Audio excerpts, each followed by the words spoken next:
கர்த்தருடைய பரிசுத்த நாமத்துக்கு மகிமை உண்டாவதாக. இந்த நாளிலும் உங்களை சந்திப்பதில் மிகுந்த மகிழ்ச்சி அடைகிறேன். இந்த நாளிலும் கூட ஆண்டவராகிய இயேசு கிறிஸ்து சிலுவையில் கூறின 2வது வார்த்தை குறித்து நாம் தியானிக்க இருக்கிறோம். அதற்கு முன்பாக நாம் ஜெபிக்கலாம். அன்பின் பரலோக பிதாவே, இந்த நல்ல வேலைக்காக உண்மை நாங்கள் நன்றியோடு உண்மை துதிக்கிறோம். இந்த நாளிலும் இந்த வார்த்தை குறித்து தியானிக்க தேவன் கொடுத்த கிருபைகளுக்காக உமக்கு நன்றி செலுத்துகிறோம். ஆவியானவர் எங்களோடு பேசும்படியாய் ஜெபிக்கிறோம். எங்களை தாழ்த்தி உம்முடைய கரத்துல ஒப்பு கொடுக்கிறோம். மீட்பர் இயேசுவின் மூலம் ஜெபிக்கிறோம் அன்பின் பரலோக பிதாவே, ஆமேன். ஆண்டவராகிய இயேசு கிறிஸ்து சிலுவையில் கூறின 2வது வார்த்தை லூக்கா எழுதின சுவிசேஷம் 23ஆம் அதிகாரம் 43ஆம் வசனம். இன்றைக்கு நீ என்னுடனே கூட பரதீசில் இருப்பாய். இந்த வார்த்தை எப்பொழுது யாரிடத்தில் சொல்லப்பட்டது அப்படின்னு நம்ம பார்க்கும்போது, ஆண்டவராகிய இயேசு கிறிஸ்துவை சிலுவையில் அறைந்து கொலை செய்யும்படியாக அவரை கொண்டு போகிறார்கள். அவரோடு கூட குற்றவாளிகளாகிய வேற 2 பேரும் கொலை செய்யப்படுவதற்காக கொண்டு போகப்படுகிறார்கள் என்று லூக்கா எழுதின சுவிசேஷம் 23ஆம் அதிகாரம் 32ஆம் வசனத்துல நம்ம பார்க்க முடியும். இந்த 33ஆம் வசனத்துல நம்ம இப்படியாக சொல்கிறது, கபாலஸ்தலம் என்று சொல்லப்பட்ட இடத்தில் அவர்கள் சேர்ந்த பொழுது அங்கே அவரையும் அவருடைய வலது பக்கத்தில் ஒரு குற்றவாளியையும் அவருடைய இடது பக்கத்தில் ஒரு குற்றவாளியையும் சிலுவையில் அறைந்தார்கள் என்று நம்ம அந்த வசனத்துல பார்க்கிறோம். தொடர்ந்து நம்ம 39ஆம் வசனத்திலிருந்து 43ஆம் வசனம் வரைக்கும் நம்ம வாசிக்கும் போது, அன்றியும் சிலுவையில் அறையப்பட்டிருந்த குற்றவாளிகளில் ஒருவன், நீ கிறிஸ்துவானால் உன்னையும் எங்களையும் ரட்சித்துக்கொள் என்று அவரை இகழ்ந்தான். மற்றவன் அவனை நோக்கி, நீ இந்த ஆக்கினைக்குட்பட்டவனாய் இருந்தும் தேவனுக்கு பயப்படுகிறதில்லையா? நாமோ நியாயப்படி தண்டிக்கப்படுகிறோம். நாம் நடப்பித்தவைகளுக்கு தக்க பலனை அடைகிறோம். இவரோ தகாத ஒன்றையும் நடப்பிக்கவில்லையே என்று சொல்றதை நம்ம பார்க்கிறோம். அடுத்த வசனத்துல, அவனை கடிந்து கொண்டு இயேசுவை நோக்கி, ஆண்டவரே, நீர் உம்முடைய ராஜ்யத்தில் வரும்போது அடியேனை நினைத்தருளும் என்றான். அப்பொழுது இயேசு அவனை நோக்கி, இன்றைக்கு நீ என்னுடனே கூட பரதீசில் இருப்பாய் என்று மெய்யாகவே உனக்கு சொல்கிறேன் என்றார். இயேசுவை கொலை செய்வதற்காக சிலுவையில் அறையும்படியாக கொண்டு போய் அவரை சிலுவையில் அறையிறாங்க. கூடவே என்ன பண்றாங்கன்னா, 2 குற்றவாளிகளையும் இயேசுவினுடைய வலது பக்கத்தில் ஒருத்தரையும் இயேசுவினுடைய இடது பக்கத்தில் ஒருவரையுமாக அப்படி சிலுவையில் அறையிறாங்க.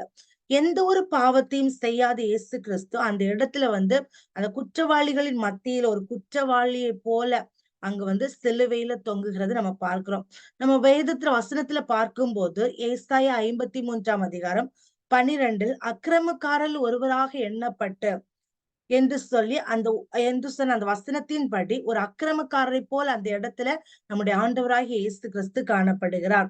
நம்ம மார்க் எழுதின சுவிசேஷம் 15ஆம் அதிகாரம் 28ஆம் வசனத்துல அக்கிரமக்காரரில் ஒருவராக எண்ணப்பட்டார் என்ற வேத வாக்கியம் அதனாலே நிறைவேறிற்று. பாருங்க, அவரை குறித்து சொல்லப்பட்ட ஆண்டவராகிய இயேசு கிறிஸ்து குறித்து சொல்லப்பட்ட அந்த தீர்க்க தரிசனம் அந்த இடத்துல நிறைவேறுகிறத நம்ம பார்க்க முடிகிறது.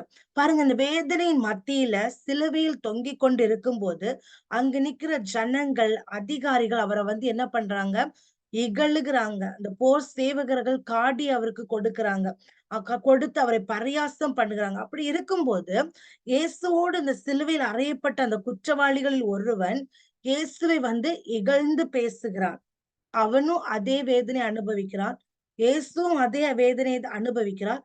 ஆனால் அவன் அந்த வேதனையின் மத்தியிலும் ஆண்டவராகிய இயேசு கிறிஸ்துவை அவனை இகழ்ந்து பேசும் பொழுது மற்றொரு குற்றவாளியான மனுஷன் அந்த மனிதனை கடிந்து கொண்டு இயேசுவை நோக்கி சொல்றாரு, நீர் உம்முடைய ராஜ்யத்தில் வரும்போது அடியேனை நினைத்தருளும் என்று சொல்லும் போது இயேசு அந்த குற்றவாளி அவனை பார்த்து சொல்கிறார், இன்றைக்கு நீ என்னுடனே கூட பரதீசில் இருப்பாய் அப்படின்னு சொல்றத மெய்யாகவே அப்படின்னு சொல்லி, மெய்யாகவே உனக்கு சொல்கிறேன் அப்படின்னு சொல்றத பார்க்கிறோம்.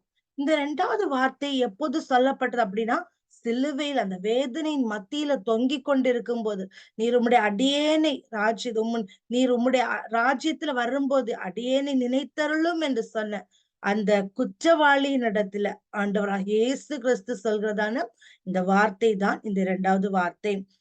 இந்த குற்றவாளி குறித்து நம்ம பார்க்கும்போது மத்தேயு 27 44 மார்க் எழுதின சுவிசேஷம் 15 32 இப்படியாக நம்ம பார்க்கிறோம். அவரோட கூட சிலுவையில் அறையப்பட்ட கள்ளரும் அந்தபடியே அவரை நிந்தித்தார்கள்.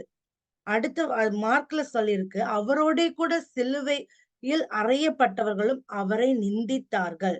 பாருங்க, இந்த குற்றவாளிகளை குறித்து இதுல பார்க்கும்போது இந்த 2 குற்றவாளிகளும் முதல்ல என்ன பண்ணிருக்காங்க அப்படின்னா, அவங்க இயேசுவ நிந்தித்திருக்கிறார்கள் என்று சொல்லி இந்த மத்தேயு எழுதின சுவிசேஷத்திலே மார்க் எழுதின சுவிசேஷத்தில் நம்ம பார்க்கும்போது இருவரும் என்ன பண்ணிருக்காங்க, அவரை நிந்தித்திருக்கிறார்கள் என்று அந்த அதிகாரத்துல நம்ம வசனத்துல பார்க்க முடியும். இங்க 2 குற்றவாளிகளும் ஒரே நிலைமையில இருக்கிறாங்க. 2 பேரும் என்ன பண்ணிருக்காங்க, இயேசுவ நிந்தித்து கொண்டுதான் இருந்திருக்காங்க. ஆனா ஆனால் நேரம் போக போக ஒரு குற்றவாளிக்குள்ளாக அவனுக்குள்ளாக ஒரு மாற்றம் வருகிறத நம்ம அந்த இடத்துல பார்க்க முடிகிறது. அவனுக்கு இருந்த அந்த கொஞ்ச நேரத்துல அவன் தேவனிடத்துல ஒரு இரக்கத்தை, ஒரு தயவை அந்த இடத்துல அவன் பெற்றுக்கொள்கிறத நம்ம பார்க்க முடிகிறது. இந்த குற்றவாளி அவனுக்கு கொஞ்ச நேரத்துல நான் என்ன பண்ணிடுவேன், மறித்து போயிடுவேன். அந்த நேரத்துக்குள்ளாக அவன் என்ன பண்றான், அவனுக்கு கொடுக்கப்பட்ட அந்த நேரத்தை, அந்த காலத்தை அவன் பிரயோஜனப்படுத்தி கொள்கிறத நம்ம பார்க்க முடிகிறது. பாருங்க, உலகத்துல கூட அநேகரை நம்ம பார்க்க முடியும். அவங்க அநேகருடைய சாட்சிகளை நம்ம கேட்கும் போது அவங்க தேவனுக்கு பிரியம் இல்லாம அநேக காரியங்கள், அநேக பாவ காரியங்கள்ல சிக்கி இருப்பாங்க. ஒரு கேங்கா இருந்து, ஒரு குரூப்பா இருந்து அவங்க ஃப்ரெண்ட்ஸோட சேர்ந்து அப்படியாக பாவத்துக்குள்ளாக, போதைக்குள்ளாக அடிமைப்பட்டு அப்படியாக இருப்பார்கள். ஆனால் தேவனுடைய ஒரு சந்திப்பு அவர்களை தொடும் போது அதுல ஒரு மனிதன் ரட்சிக்கப்படுகிறான். ஆனா அந்த மனிதன் ரட்சிக்கப்பட்டு தேவனுக்கு பிரியமாய் அவனுடைய பாவ வாழ்க்கையை விட்டு அதுல இருந்து வெளியில அநேகர் ஊழியர்களாக கூட இருக்கிறார்கள். ஆனால் அவர்களோடு இருந்த அந்த குரூப்ல இருந்த அநேகர் அந்த தேவனுடைய சந்திப்பை அவங்க பெற்றுக்கொள்ள முடியல. ஆனா ஒரு சிலரால அவங்க அந்த சந்தர்ப்பத்தை ஆண்டவர் ஒரு சந்திப்பை கொடுக்கும் போது அதை அவங்க பயன்படுத்தி கொள்றாங்க. அவங்க உடனே ஆண்டவருக்கு தன்னுடைய வாழ்க்கையை அர்ப்பணிக்கிறாங்க. ஏன் அப்படின்னு நம்ம பார்க்கும்போது அவங்களுக்குள்ளாக அவங்க பாவத்தை செய்யும் போது அவங்களுக்குள்ளாக ஒரு இது காணப்படுகிற ஒரு உணர்வு எப்படியா இந்த பாவத்திலிருந்து நான் விடுதலை பெற வேண்டும் என்ற உணர்வு அவர்களுக்கு காணப்படுகிறது. ஒரு விதமான ஒரு தெய்வ பயம் அவங்க இருதயத்துல இருக்கிறதுனால அவங்களுக்கு நேராக ஒரு சில காரியங்கள் வரும்போது ஆண்டவரை பற்றி மற்றவர்கள் சொல்லும் போது அவங்க அதுக்கு தங்களுடைய வாழ்க்கையை ஒப்பு கொடுக்கிறாங்க. நம்ம வேதத்துல பார்க்கும்போது தேவன் முகத்தை பார்க்கிறவர் அல்ல, அவர் இருதயத்தை பார்க்கிற தேவன். அப்படிப்பட்ட மனிதர்களுக்கு நேராக கர்த்தருடைய வசனம் அந்த சந்திப்பு வரும்போது அவங்க அது என்ன பண்ணுறாங்க, அவங்க அதை அப்படியே பிடித்து தன்னுடைய வாழ்க்கையை அவங்க அழகாக தேவனுக்குள்ளாக அவங்க வருகிறதற்கு தேவனுக்குள்ளாக தங்கள் வாழ்க்கையை ஒப்பு கொடுத்து தேவனுக்கு பிரியமா வாழ்றாங்க. ஆனா அந்த உணர்வு இல்லாம அப்படியாக இருக்கிற ஜனங்கள் அது என்ன பண்ணிடுறாங்க, தேவனுடைய அந்த கிருபை அவங்களை தேடி வரும்போது அவங்க என்ன பண்றாங்க, அதை போக்கடித்து விடுகிறவர்களாய் இருக்கிறார்கள். நாம் இயேசுவினிடத்தில் அந்த இரக்கத்தை பெற்ற அந்த குற்றவாளியை குறித்து நம்ம பார்க்கும்போது லூக்கா எழுதின சுவிசேஷம் இந்த 23 39 முதல் 43 வரை உள்ள வசனத்துல நம்ம அப்படியே பார்க்கும்போது அந்த மற்ற குற்றவாளி இயேசுவை இகழும் போது அந்த இயேசுவினிடத்துல நான் இப்படியாக சொல்கிறேன், இயேசுவினிடத்துல அந்த இரக்கத்தை பெற்ற அந்த குற்றவாளி இப்படியாக சொல்கிறார், நீ இந்த ஆக்கினைக்குட்பட்டவனாய் இருந்தும் தேவனுக்கு பயப்படுகிறது இல்லையா? இதை பார்க்கும்போது எனக்கு ஒரு 2 காரியம் இந்த இடத்துல அந்த குற்றவாளி குறித்து தோன்றுகிறது. இந்த அவருக்கு உள்ளாக இது இருந்திருக்கலாம் அப்படின்னு சொல்லிட்டு. முதலாவது பார்க்கும்போது நீ இந்த ஆக்கினைக்குட்பட்டவனாய் இருந்தும் அப்படின்னு சொல்லும் போது இப்பவே நம்ம இப்படிப்பட்ட ஒரு கொடூரமான ஒரு தண்டனை அனுபவிக்கிறோமே, இப்படிப்பட்ட நிலையில இருந்தும் நம்ம நீ என்ன பண்ற, அவரை இகழ்றியே, இப்போ இப்பவே நம்ம இவ்வளவு கஷ்டப்படுறோம், அப்ப இதுக்கு அப்புறம் ஒரு வாழ்க்கை இருக்கு, ஒரு நியாய தீர்ப்பு இருக்கு அப்படின்னு சொல்லி அந்த மனிதனுக்குள்ளாக ஒரு உணர்வு இருந்ததுனாலதான் இதுக்கே நம்ம இவ்வளவு தண்டிக்கப்படுகிறோம். அப்ப இன்னும் நியாய தீர்ப்புல நம்ம என்ன பண்ணிடுவோம், இதுல தப்பித்து கொள்ளவே முடியாது அப்படிங்கிற ஒரு உணர்வு அந்த மனிதனுக்குள்ளாக இருக்கிறத என்னால இந்த இடத்துல பார்க்க முடிகிறது. முதலாவதாக இந்த மனிதனிடத்துல இந்த தேவனிடத்துல இந்த இரக்கத்தை பெற்ற இந்த குற்றவாளியின் இடத்துல பார்க்கும்போது ஒரு நியாய தீர்ப்பு நாளை குறித்ததான ஒரு உணர்வு இந்த மனிதனுக்குள்ளாக இருக்கிறதை நான் இந்த இடத்துல வந்து பார்க்கிறேன். அடுத்து பார்க்கும்போது தேவனுக்கு பயப்படுகிறது இல்லையா அப்படின்னு சொல்லி கேட்கிறாரு. இரண்டாவது இது எப்படி பார்க்கிறோம்? தேவனுக்கு பயப்படுகிறது இல்லையா என்று சொல்லும் போது அந்த மனிதனுக்குள்ளாக ஒரு தேவ பயம் காணப்படுகிறது. தேவனை குறித்த ஒரு பயம் அந்த மனிதனுடைய இருதயத்துல இருக்கிறத நம்ம பார்க்க முடியும். பாருங்க, இந்த ஒவ்வொருவருக்குள்ளாடியும் இந்த தேவ பயம் இருக்கும்போது நம்ம அநேக தீமைகளை வந்து செய்யாதபடிக்கு இந்த தெய்வ பயம் வந்து நம்மளை தடுக்கும். நம்ம தெய்வ பயம் இல்ல அப்படின்னா நம்ம அநேகர் வந்து என்ன பண்றாங்க? தெய்வ பயம் இல்லாதனால அநேகர் பாவத்துக்குள்ளாக, தேவனுக்கு பிரியமில்லாத காரியத்துக்குள்ளாக கடந்து செல்றாங்க. அவங்களுக்குள்ள தெய்வ பயம் இல்லாததுனால அவங்க துணிகரமாய் அநேக காரியங்களை வந்து செய்கிறத வந்து நம்ம பார்க்க முடியும். பாருங்க, நம்ம பைபிள்ல கூட யோசேப்பை குறித்து பார்க்கும்போது அவருடைய வாழ்க்கையில பாவம் செய்கிறதுக்கான சூழ்நிலை அவருக்கு வந்தது. வரலன்னு சொல்ல முடியாது, வந்துச்சு. ஆனா அந்த மனிதன் என்ன சொல்றான் அப்படின்னா, நான் தேவனுக்கு விரோதமாய் பாவம் செய்வது எப்படி என்று சொல்லி அந்த இடத்தை விட்டு அவன் ஓடி போகிறத நம்ம பார்க்கிறோம். பாருங்க, அந்த மனிதனுக்குள்ளாக இருந்த தெய்வ பயம் அந்த இடத்துல அந்த மனிதனை ஒரு தவறான பாதைக்கு நேரா செல்லாம அந்த மனிதனை ஒரு பரிசுத்தமான வாழ்க்கைக்கு நேராக வழி நடத்துகிறதை பார்க்கிறோம். பாருங்க, அடுத்து மூன்றாவது அப்போ நம்ம தெய்வ பயம் இருக்கும் போது, நம்முடைய வாழ்க்கையில இருக்கும்போது நம்ம தீமையை விட்டு விலகுகிறவர்களாக, கர்த்தருக்கு பயப்படுகிற அந்த பயம் நம்முடைய இருதயத்துல இருக்கும்போது நம்ம தீமையை விட்டு விலகுகிறவர்களாக தேவனுக்கு பிரியமாய் வாழுகிற வழியை வந்து நம்ம வந்து தெரிந்து கொள்வோம். ஆம், அப்படின்னு சொல்லி நம்ம இந்த இடத்துல வந்து நம்ம பார்க்கிறோம். மூன்றாவதாக நம்ம பார்க்கும்போது நாமோ நியாயப்படி தண்டிக்கப்படுகிறோம். நாம் நடப்பித்தவைகளுக்கு தக்க பலனை அடைகிறோம். இவரோ தகாததொன்றையும் நடப்பிக்கவில்லையே என்று அவனை கடிந்து கொள்கிறான். அந்த தேவனிடத்தில் இரக்கத்தை பெற்ற அந்த குற்றவாளி இப்படியாக நம்ம என்ன பண்றோம்? நியாயப்படி நம்ம செய்த தவறுக்கான தண்டனையை வந்து நம்ம செய்த பாவத்திற்கான தண்டனை நம்ம அனுபவிக்கிறோம். ஆனா அதற்கான பலனை நம்ம என்ன பண்ணிட்டு இருக்கோம்? இப்போ வந்து நம்ம அனுபவித்துட்டு இருக்கிறோம். ஆனா இவர் வந்து என்ன பண்ணல? எந்த ஒரு தகாதது ஒன்றையும் நடப்பிக்கவில்லையே என்று சொல்லி அந்த இகழ்கிற அந்த குற்றவாளியை வந்து என்ன பண்றாரு அப்படின்னா கடிந்து கொள்கிறத நம்ம பார்க்கிறோம். பாருங்க, அந்த அவர் அப்படிக்காக சொல்லி அந்த மனிதனை கடிந்து கொண்டதுக்கு அப்புறம் கூட அந்த மனிதனுக்குள்ளாக ஒரு உணர்வு காணப்படல. ஆனா நம்ம வேதத்துல பார்க்கும்போது தாவீது ராஜாவை குறித்து பார்க்கும்போது அவர் வந்து ஒரு பாவத்துல விழுந்த ஒரு விழுந்த போது ஒரு தீர்க்கதரிசி வந்து அவரிடத்துல அது பாவம் என்று உணர்த்தின பொழுது அந்த மனிதன் தேவனுக்கு முன்பாக தன்னை தாழ்த்துகிறத வந்து நம்ம பார்க்க முடியும். அந்த இடத்துல இருந்து அவர் வந்து அந்த அப்படியாக தாழ்த்தி அந்த மனிதனுக்குள்ள அந்த நம்ம செய்தது பாவம் சொல்லி தெரிஞ்ச உடனே அந்த தாவீது தன்னை தாழ்த்தி தேவனிடத்துல விண்ணப்பிக்கிறது நம்ம பார்க்க முடியும். பாருங்க, இந்த மனிதனுக்குள்ளயும் அந்த உணர்வு வந்து என்ன பண்றது? அந்த மனிதனுக்குள்ள இருந்ததுனால இப்போ வந்து அவருக்குள்ள எந்த தப்பும் இல்ல. நம்ம வந்து நம்ம செய்த தவறுக்கான தண்டனை நம்ம அனுபவிக்கிறோம் என்ற ஒரு உணர்வு அந்த மனிதனுக்குள்ளாக இருக்குது. இயேசுகிட்ட எந்த தவறும் இல்லை என்று சொல்லி அந்த மற்ற குற்றவாளி என்ன பண்ணுகிறார்? அந்த மனிதன் வந்து கடிந்து கொள்கிறத நம்ம பார்க்கிறோம். அடுத்து நான்காவதாக அவன் இயேசுவை நோக்கி என்ன சொல்றான்? ஆண்டவரே, நீர் உம்முடைய ராஜ்யத்துல வரும்போது அடியேனை நினைத்தருளும் அப்படின்னு சொல்லி சொல்றான். பாருங்க, அவன் ஆண்டவரே என்று சொல்லும் போது இவர் தேவனுடைய குமாரன் என்று அவன் வந்து இயேசுவை விசுவாசிக்கிறான். அந்த இடத்துல வந்து ஆண்டவரே என்று அவன் கூப்பிடும்போது இவர் வந்து தேவனுடைய குமாரன் என்று அந்த இடத்துல அவனுடைய விசுவாசத்தை வந்து நம்ம இந்த இடத்துல நம்ம பார்க்கிறோம்.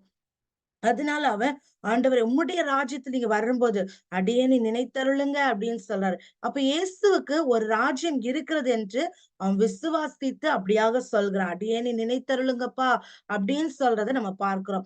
எப்படி இந்த மனிதனுக்குள்ளாக இந்த ஒரு விசுவாசம் வர முடியும் என்று பார்க்கும்போது பாருங்க, லூக்கா எழுதின சுவிசேஷம் அது 23ஆம் அதிகாரம் 35ல பார்க்கும்போது அந்த கூடி நின்ற ஜனங்கள் அதிகாரிகள் இப்படியாக சொல்றாங்க. எத சொல்றாங்க? அவங்க வந்து சொல்றதுன்னா, அவர வந்து நிந்திக்கிறாங்க. அந்த ஜனங்களும், அதிகாரிகளும் அவர நிந்திக்கிறாங்க. எப்படி நிந்திக்கிறாங்க அப்படின்னா, இவன் மற்றவர்களை ரட்சித்தான். அடுத்து சொல்லப்படுறது இது சொல்லப்படுகிறது. இவன் தேவனால் தெரிந்து கொள்ளப்பட்ட கிறிஸ்துவானால் தன்னைத்தானே ரட்சித்து கொள்ளட்டும் என்று சொல்லி அவர்கள் பரியாசம் பண்றாங்க. ஆனா இந்த வார்த்தைகள்ல இந்த மனிதன் கேட்கும் போது, இந்த மனிதனுக்குள்ளாக இவன் மற்றவனை ரட்சித்தான் என்ற ஆண்டவராகிய இயேசு கிறிஸ்துவை குறித்து சொல்லும் போது, அதுக்கு அடுத்து சொல்றாங்க, தேவனால் தெரிந்து கொள்ளப்பட்ட கிறிஸ்துவானால் தன்னைத்தானே ரட்சித்து கொள்ளட்டும் அப்படின்னு சொல்லி. அப்ப இவனுக்குள்ளாக இவனுடைய இருதயத்தில் இந்த வார்த்தைகள் வந்து அவனை சிந்திக்க வைக்கிறத நம்ம பார்க்கிறோம். அதனாலதான் அவனுக்குள்ளாக ஒரு விசுவாசம் வருகிறது. இவர் வந்து தேவனுடைய குமாரனாகிய கிறிஸ்து அப்படின்னு சொல்லி அவன் வந்து அவனுடைய இருதயத்துல வந்து அவன் சிந்தித்து உணர்வடைந்து அவன் வந்து விசுவாசிக்கிறான். இவர் வந்து இவராலதான் நம்மளை ரட்சிக்க முடியும், இவராலதான் நம்ம அடுத்து வந்து நம்ம வந்து இது பண்ண முடியும் அப்படின்னு சொல்லி அவனுக்குள்ளாக ஒரு உணர்வு காணப்படுகிறது. இவர் தான் நம்மளை ரட்சிக்க முடியும், பாவத்திலிருந்து விடுதலை தர முடியும், பாவ மன்னிப்பை தர முடியும் அப்படின்னு சொல்லிட்டு இவர் வந்து தன்னுடைய இருதயத்துல அப்படியாக நினைக்கிறார். இவன் தேவனால் தெரிந்து கொள்ளப்பட்ட கிறிஸ்து என்று சொல்லும் போது இவன் அதை புரிந்து கொள்றான். இவர் வந்து சாதாரணமானவர் அல்ல, இவர் தேவனால் அனுப்பப்பட்ட கிறிஸ்து தான் அப்படின்னு சொல்லி உணர்ந்து கொண்டு அவரை விசுவாசிக்கிறான். அவன் இப்படியாக ஒரு தாழ்மையான ஒரு வேண்டுதலை அப்படியாக விசுவாசித்து சொல்றான். என்ன சொல்றான் அப்படின்னு பார்த்தோம்னா, ஆண்டவரே நீர் உம்முடைய ராஜ்யத்துல வரும்போது இது அடியேன் என்ன பண்ணுங்கப்பா, நினைத்தருளுங்க அப்படின்னு சொல்லி அவன் வந்து அப்படியே தேவனிடத்துல கேட்கும் போது கடைசியாக அத பார்க்கும்போது இயேசு அவனை நோக்கி சொல்றாரு, இன்றைக்கு நீ என்னுடனே கூட பரதீசில் இருப்பாய் அப்படின்னு சொல்றாங்க. பாருங்க, அவன் தேவனிடத்துல வேண்டிக் கொள்ளும் போது நாளைக்கு இல்ல மறுநாள் இல்ல அப்புறம் அப்படின்னு இல்ல, இன்றைக்கு என்ன பண்ணுவ, நீ என்னுடனே கூட பரதீசில் இருப்பாய் அப்படின்னு சொல்றாங்க. இன்றைக்கு என்று நம்ம பார்க்கும்போது பாருங்க, நம்ம வந்து வேதத்துல வந்து சகேயு அப்படின்னு சொல்ற ஒரு பாவியான மனிதனை குறித்து பார்க்கிறோம். அவனுடைய வீட்டுக்கு வந்து இயேசு வந்து செல்கிறார். அந்த மனிதனுக்கிட்ட இயேசு வந்து அவருடைய வீட்டுக்கு தான் செல்றாரு. ஆனா அந்த மனிதன் கிட்ட வேற எதுவும் அவர் சொல்லல. ஆனா வந்து அந்த மனிதனுக்குள்ளாக ஒரு மாற்றம் வருகிறது. அவனே சொல்றான், ஆஸ்திகளில் பாதியை நான் என்ன பண்றேன், ஏழைகளுக்கு கொடுக்கிறேன். நான் ஒருவனிடத்தில் எதையாகிலும் அநியாயமாய் வாங்கினது உண்டானால் நாளத்தனையாய் திரும்ப செலுத்துகிறேன் அப்படின்னு சொல்றான். இயேசு உடனே அவன என்ன சொல்றான்னா, இன்றைக்கு இந்த வீட்டுக்கு என்ன வந்துச்சு, ரட்சிப்பு வந்தது என்று சொல்றார். பாருங்க, நம்ம தேவனிடத்துல உண்மையாய் வரும்போது நம்முடைய வாழ்க்கையில நமக்கு வந்து உடனே ஒரு விடுதலை, ஒரு அற்புதம் செய்கிறவராக ஆண்டவர் இருக்கிறார். ஹalleluya.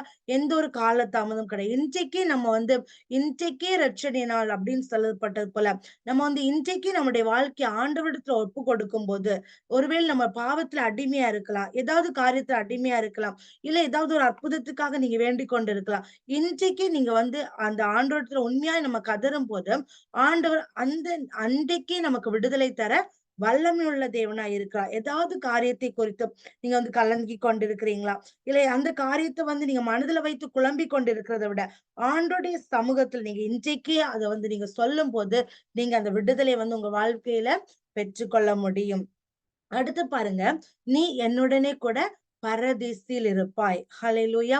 இந்த பரதீசில் இருப்பாய் அப்படின்னு சொல்லும் போது பார்க்கும்போது நம்முடைய சரீர மரணத்துக்கு பின்ன நம்முடைய ஆவி வந்து என்ன பண்ணுது, ஆவி தன்னை தந்த தேவனிடத்துக்கு போகிறது. பாருங்க, தேவனுக்கு பிரியமாய் வாழ்ந்த கர்த்தருக்குள் மறைத்தவர்கள் வந்து இளைப்பாறுகிற இடமாகி அந்த பரதீசில அந்த மனிதனுக்கு தேவன் வந்து அந்த கிருபையை வந்து கொடுக்கறத வந்து பார்க்கிறோம். பாருங்க, தனக்கு கிடைச்ச அந்த கொஞ்ச நேரத்தை அவன் வந்து பிரயோஜனப்படுத்தி ஆண்டவரை விசுவாசித்து அவன் என்ன பண்றான் அப்படின்னா, ஆண்டவரே என்னை நினைத்தருளும் சொல்லி அவரிடத்துல விண்ணப்பம் பண்ணும்போது ஆண்டவர் கேட்டு அந்த மனிதனுக்கு ஒரு பெரிய ஒரு ஸ்லாக்கியத்தை, ஒரு பெரிய ஒரு பாக்கியத்தை அந்த மனிதனுடைய வாழ்க்கையில கொடுக்கிறார். காலத்தை எப்படி இந்த மனிதன் பிரயோஜனப்படுத்தி கொண்டான் பாருங்க.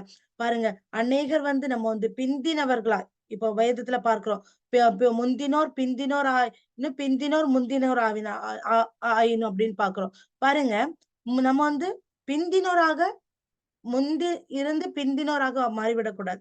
நம்ம பாருங்க, பிந்தினோராகி இந்த மனிதன் தனக்கு கொடுக்கப்பட்ட நேரம் கொஞ்சமா இருந்தாலும் அவன் வந்து அந்த நேரத்தை வந்து பிரயோஜனப்படுத்தி தேவனை வந்து பற்றி கொண்டதை வந்து நம்ம பார்க்கிறோம். பாருங்க, அவரிடத்துல விண்ணப்பம் பண்ணதுனால அப்படியான ஒரு ஸ்லாக்கியத்தை கர்த்தருடைய பிள்ளைகள் அவங்க வந்து இளைப்பாறுகிற அந்த இடத்துக்கு அவன் வந்து அந்த மனிதன் போகிறதற்கான ஒரு கிருபை வந்து தேவன் அந்த இடத்துல வந்து கொடுக்கறத வந்து நம்ம பார்க்க முடியும். நம்ம அப்படியே ஜெபிக்கலாமா? நம்முடைய வாழ்க்கை இந்த நேரத்துல ஆண்டவருடைய கரத்துல நம்ம ஒப்பு கொடுத்து, நம்ம பார்த்த காரியங்கள் ஒவ்வொன்றையும் வைத்து நம்ம அப்படியாக நம்ம ஜெபிக்கலாமா? எப்படி இந்த மனிதனுக்குள்ளாக தேவன் ஒரு மாற்றத்தை கொடுத்தார் அப்படின்னு நம்ம பார்த்து நம்ம ஜெபிக்கலாமா? அன்பின் பரலோக பிதாவே, உம்மை நாங்கள் நன்றியோடு உம்மை துதிக்கிறோம். இந்த நாளிலும் அப்பா, ஹalleluya, இந்த 2வது வார்த்தையை குறித்து தியானிக்க தேவன் கொடுத்த நல்ல கிருபைகளுக்காக உம்மை நாங்கள் நன்றியோடு உம்மை துதிக்கிறோம் அப்பா. இந்த நாளிலும் இன்றைக்கு நீ என்னுடனே கூட பரதேசியில் இருப்பாய் என்ற வார்த்தையை தியானிக்க தேவன் கொடுத்த கிருபைகளுக்காக உமக்கு நன்றி செலுத்துகிறோம். எப்படியாக அந்த மனிதன் உம்மை விசுவாசித்து நீரே மெய்யான தேவன் அப்படின்னு சொல்லி அப்பா என்னை நினைத்தருளும் என்று சொன்னது போல சொல்லும் போது அப்பா நீங்க அந்த கிருபையை கொடுத்தீங்களே, அதே போல எங்களுடைய வாழ்க்கையை நாங்கள் வீணடிக்காத படிக்கு நீங்க கொடுத்திருக்கிற காலத்தை நாங்கள் பிரயோஜனப்படுத்திக் கொள்ள எங்களுக்கு கிருபை தரும்படியாய் ஜெபிக்கிறோம். அப்பா தகப்பனே, இதை பார்த்து கொண்டிருக்கிறவர்கள் ஏதாவது பாவ காரியத்திலே தகப்பனே, ஏதாவது காரியங்களை குறித்து அப்பா தகப்பனே ஒரு விடுதலைக்காக காத்து கொண்டிருந்தாங்கன்னா, அப்ப இன்றைக்கு நீங்க சொன்னீங்கப்பா, இன்றைக்கே ஒரு ரட்சணை நாள், இன்றைக்கே ஒரு விடுதலை நாள் என்று நாங்கள் பார்க்கிறோம் அப்பா. அந்த சகையனுடைய வீட்டுல போன போது இன்றைக்கே இந்த வீட்டுக்கு ரட்சிப்பு வந்தது என்று சொல்லி அந்த வீட்டுக்கு ஒரு ரட்சிப்பை கட்டளையிட்டது போல இந்த நாளிலும் அப்பா ஒவ்வொரு பிள்ளைகளுடைய வாழ்க்கையில இந்த நாளில ஒரு வெற்றி நாளாக ஒரு ரட்சணி நாளாக மாற தேவன் உதவி செய்யும்படியாய் ஜெபிக்கிறோம் அப்பா. எங்களை அப்படியே உம்முடைய கரங்களை தாழ்த்துகிறோம் அப்பா.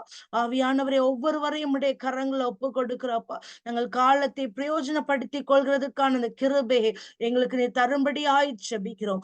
எங்களை தாழ்த்தி உம்முடைய கரங்களை ஒப்பு கொடுக்கிறோம். மீட்பர் இயேசுவின் மூலம் ஜெபிக்கிறோம். அன்பின் பரலோக பிதாவே, ஆமென். கர்த்தர் தாமே உங்களை ஆசீர்வதிப்பாராக. ஆமென்.